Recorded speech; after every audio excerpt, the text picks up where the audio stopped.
Minimum salaries for players in the top two tiers of professional women's football in England are being introduced for the first time this season. WSL football haven't disclosed what the minimum level will be, but it has been described as a full-time wage.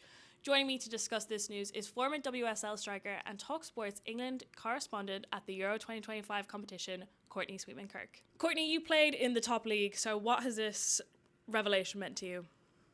Yeah, look, I think it's huge because even in the top league, I think I say quite fortunate, but again, I think it's interesting, isn't it? The wording that we use in women's sports sometimes saying we're fortunate to actually get a decent wage. So, as I say, the clubs that I was at, it was, we were looked after quite well, but I know full well, even now, after me retiring, there's instances where, girls aren't really earning a wage that's suitable to live on. And I think obviously in terms of the way it's been made through sort of UK employment law and the certain hours of contact time, and then you're paid sort of your minimum wage at least for that. But you've got to remember sort of when you're within that circle and you maybe the contact time is 16, 20 hours.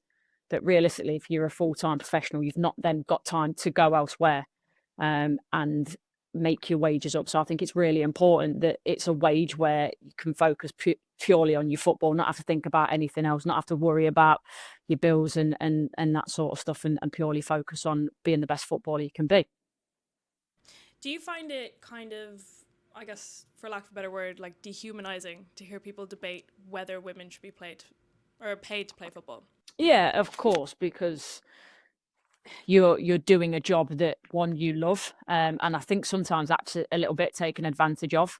Because you love it, you probably will do it for less. But yeah, to say that because you're a female or because you're gender, you don't deserve to be paid to play football. It's not a nice thing to hear. And I will play the devil's advocate on the other side that it's difficult because it's a business. So I understand that some of the clubs should and can do better. And I think that's improving now in terms of like a business sense, money coming in and money going out and not having to solely rely on the men's sides. And I think obviously, especially in the WSL, that's getting a lot better now. And the income generation, I think Arsenal's a fantastic one to look at in terms of playing at the Emirates now and getting big crowds week in, week out and generating that income both through match day experience. And obviously the commercial benefits are now so big that clubs are working really hard. So I do appreciate that they have work to do as well. And you were out for talkSPORT out in Switzerland for the Women's Euros in 2025, and you spoke to the Prime Minister about the investment that was needed in women's football. Has the Lioness' success over the last few years kind of given the powers that be, I suppose, the nudge to kind of get this over the line? Yeah, I hope so. And yeah, interviewing the Prime Minister definitely wasn't on my 2025 bingo card, but there we are. Yeah.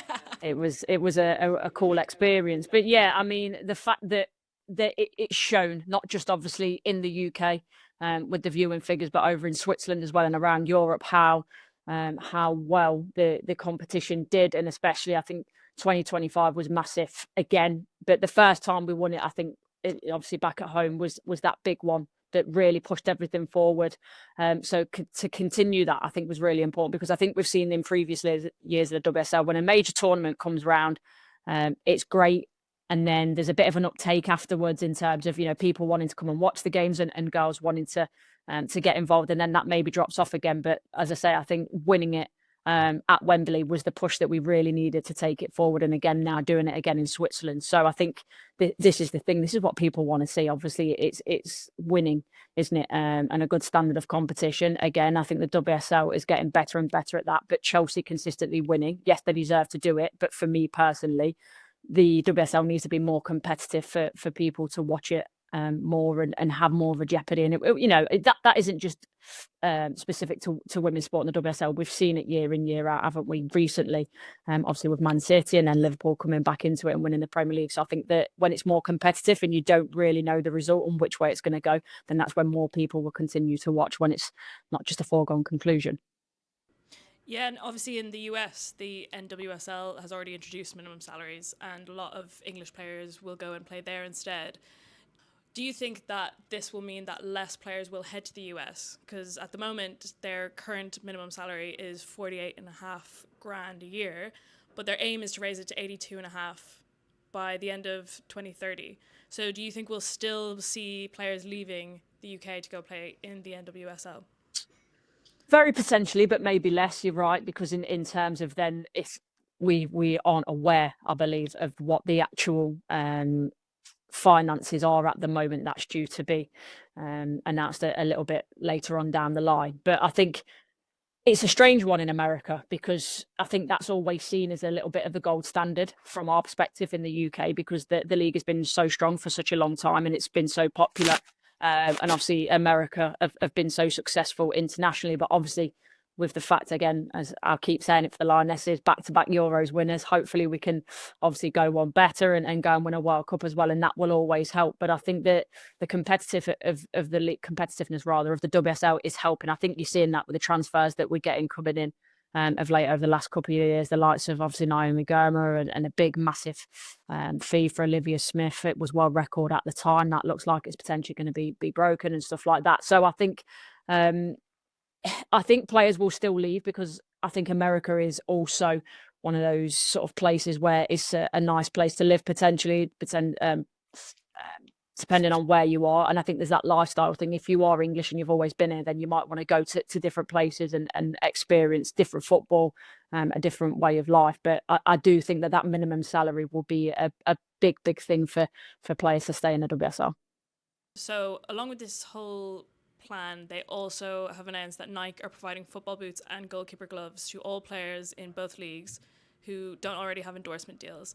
What do you think this would mean for the lower tier teams and also just players who grew up in kind of low income backgrounds that are now seeing that it's possible for them to play professional football? Yeah, I think it's huge in the fact that we're not in a position where most players, still don't have boot deals. I think when you think about men's professional football, and I don't like to compare because I think they're games by themselves. But when you're looking at commercial and the revenue, and there's players, sort of young boys going in at under 10s that already have a boot deal. So the fact that professional footballers, female footballers, some of them don't have it, I think it's one of those things where it needs to be looked at, and it obviously has been, and that's brilliant. So for, like you say, especially for lower down the tiers, hopefully I think that I would like that to trickle down, because we're talking about obviously WSL and WSL2 at the moment, but I always talk about the further pyramid as well. And we're still in a position where the further pyramid is struggling in certain aspects, whether that be medical is the big thing for me. I think, when players are doing ACLs and not getting support and not looked after properly, I think that's really important. But as you say, boot deals and stuff like that, where it's obviously vital for players to be able to play. So just having that knowledge that you don't have to pay, £200-300 for a pair of boots will help a lot of players as well. When you were growing up and first getting involved in football, did you find a lot of people around you were in this position where they couldn't kind of get through the financial barrier even just to play?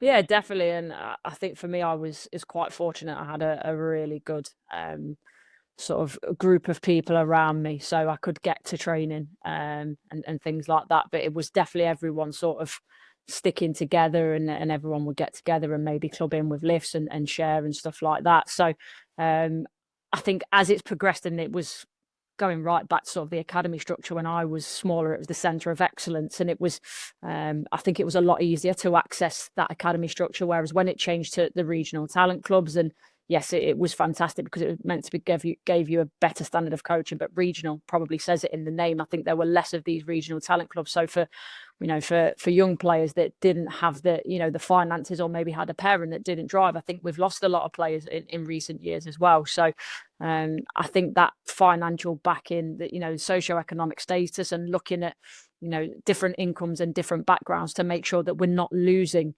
young girls at a young age because of those factors. I think that's really important and something that's quite close to my heart. A big thank you to Courtney, and we will keep an eye on this story and bring you all of the latest news in the women's game across this season, which kicks off this weekend. Subscribe to talkSPORT's women's football channel on all social media platforms to keep up to date.